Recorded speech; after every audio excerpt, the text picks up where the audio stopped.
সন্ত্রাসের রাজকন্যা ভারতী নন্দী শ্রীমতী হাসিনা গান্ধী পালাইছে, আমরা বুঝি একটু রেস্টে থাকতে পারবো, কিন্তু ভারতে গিয়ে যে অশান্তি একের পর এক, আগে আওয়ামী লীগের কার্যালয় ছিল গুলিস্তান, এখন হয়েছে হিন্দুস্তান।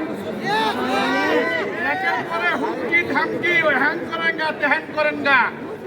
বাংলাদেশে আওয়ামী লীগের এতদিন যে একটা অস্তিত্ব ছিল, হাসিনা পালিয়ে যাওয়ার পরে এখন ভারতের কংগ্রেস আর বিজেপি নেমেছে। আওয়ামী লীগ বাংলাদেশে নাই, বাংলাদেশে নাই। জুলাইয়ে একটা স্লোগান ছিল যখন ছাত্র হত্যা শুরু হয়েছে, লেগেছে রে লেগেছে, রক্তে আগুন লেগেছে। চট্টগ্রামে আমার আইনজীবী ভাইকে হত্যা করেছে, সমগ্র বাংলাদেশের আইনজীবীদের এখন স্লোগান হবে লেগেছে রে লেগেছে, রক্তে আগুন লেগেছে। গতকাল দেখেছেন ত্রিপুরায় একটা আমাদের দূতাবাসে হামলা করেছে। আন্তর্জাতিক আইন অনুসারে দূতাবাসে হামলা মানে একটা দেশের উপর হামলা।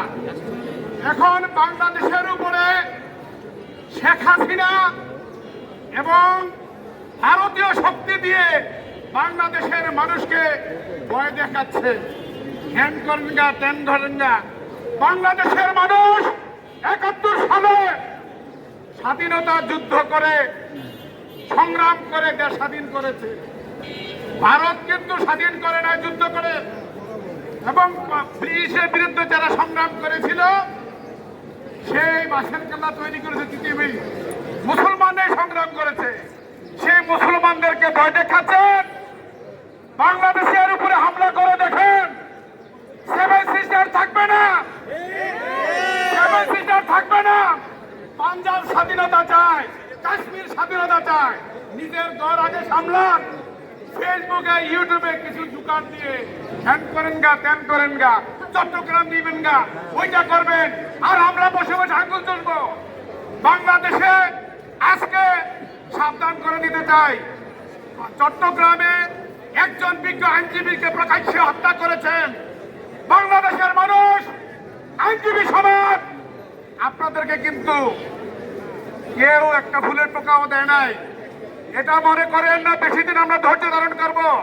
সুতরাং রয়ের এজেন্ট, এই তথাকথিত ইসকন যারা আছেন, সাবধান হয়ে যান, ভারতীয় দালালি বন্ধ করেন।